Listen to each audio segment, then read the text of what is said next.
For this problem, we're given information about two lines. We're given that the first line has a slope of 2 and goes through point 1, comma 8, and we know that the second line goes through point 1, 2 and 2, 1.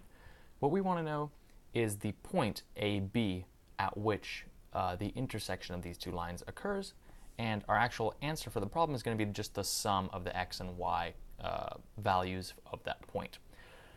So how can we actually find where they intersect? What we want to do is we want to find the equation of both lines, set the two equal to one another, find the x value of intersection, and then just plug that back in to find the y value of intersection.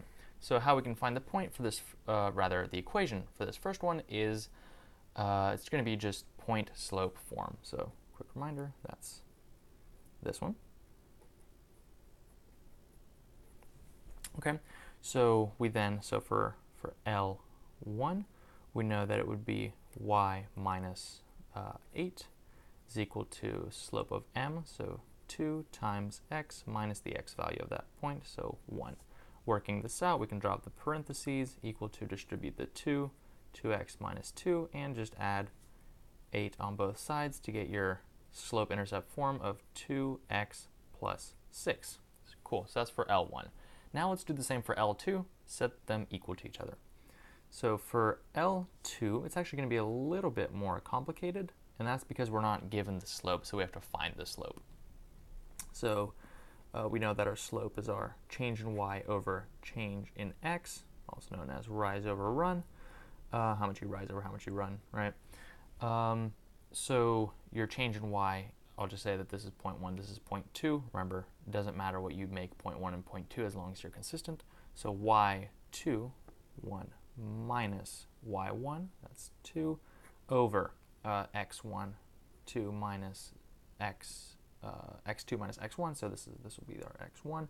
So that's equal to negative 1 over 1, which is equal to negative 1. So that's our slope for L2. Now we can plug this information into point slope form. And how we do that is we use this slope and we use either one of these points. So I'll just use this first point. So that'll be then y minus 2 is equal to the slope negative 1 times x minus 1. Again, we can drop the parentheses here, distribute the negative 1, so it becomes negative x plus 1. Add 2 to both sides. Yet y is equal to negative x plus 3. Now we set these equal equal to each other. So we get that 2x plus 6 is equal to negative x plus 3. Let's solve for x. So add x on both sides. 3x plus 6 is equal to 3. Moving over here, we can subtract 6 on both sides. Let's just scoot over here. So that'll be 3x is equal to negative 3. And then finally divide both sides by 3. You get that x is equal to negative 1. That's our x value of intersection. And how we find the y? Well, we just plug this negative 1 into either this equation or this one. I'll just plug it into this one because it looks a little bit easier. So then y equals negative 1, right? Plus 3, which is equal to, so negative 1 plus 3 equal to 4.